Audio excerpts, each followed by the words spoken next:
2024 লোকসভা নির্বাচনের পরেই সেবাশ্রয় প্রকল্পের শুরু করেন তৃণমূলের সেনাপতি অভিষেক বন্দ্যোপাধ্যায়। ডায়মন্ড হারবার মডেলের নতুন সংস্করণ সেবাশ্রয়। 2025 সালের শেষের দিকে আবার সেবাশ্রয় 2 শুরু করেন অভিষেক।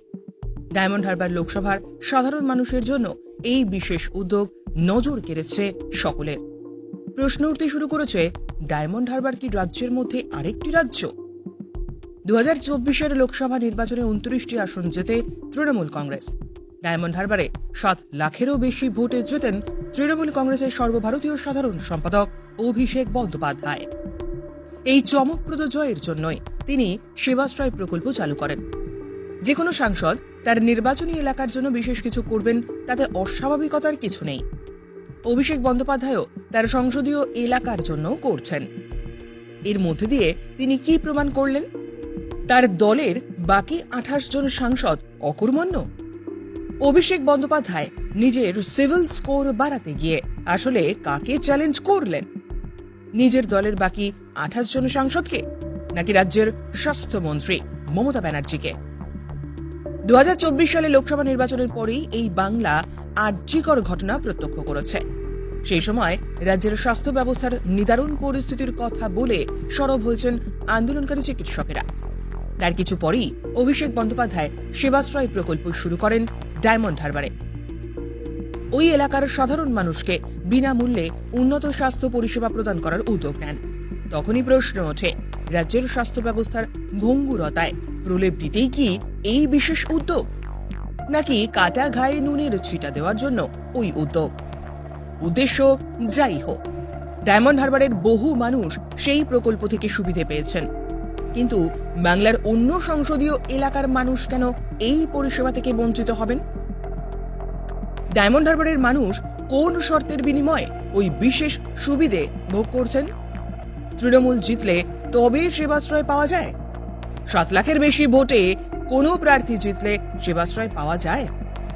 তৃণমূলের সেকেন্ড ইন কমান্ড জিতলে পাওয়া যায়?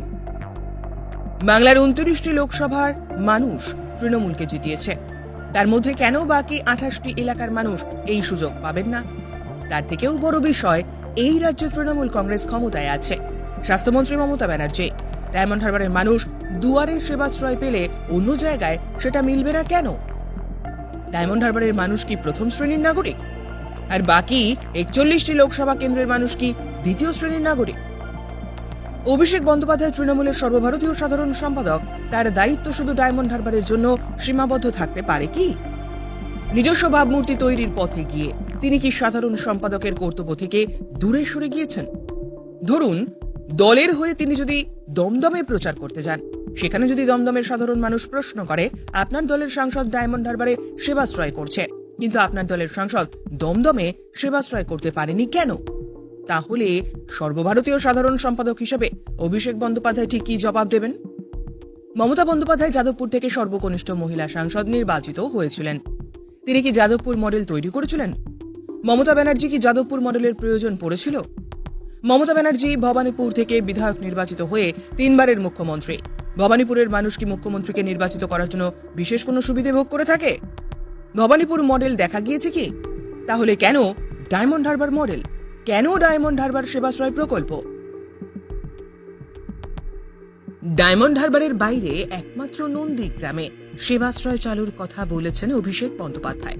তার উদ্যোগে 2 দিন নন্দীগ্রামে মেডিকেল ক্যাম্প হওয়ার কথা। প্রশ্ন আরো জোরালো হয় এইখানেই, নন্দীগ্রামেই কেন? কেন সন্দেশখালী নয়? কেন বেলডাঙ্গা নয়? কেন বাগদা নয়, বা কোচবিহার কিংবা পুরুলিয়া নয়? বাকি 293টি বিধানসভা কেন্দ্র নয় কেন?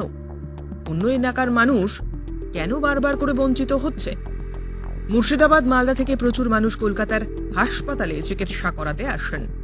কলকাতার সরকারি হাসপাতালে চিকিৎসা করাতে এসে খোলা আকাশের নিচে রাত কাটাতে হয় বহু মানুষকে। গরিব অসুস্থ মানুষদের হাসপাতালে বেড না পেয়ে হয়রানির শিকার হতে হয় নিয়মিত। কেন এই প্রান্তিক জেলার মানুষেরা সেবাশ্রয়ের সুযোগ ভোগ করতে পারবেন না? রাজনৈতিক মহলে জল্পনা চলছে, বিধানসভা নির্বাচনে নন্দীগ্রাম থেকে প্রার্থী হতে পারেন অভিষেক। সেই কারণেই কি আগে ভাগে নন্দীগ্রাম মডেল বানানোর চেষ্টা?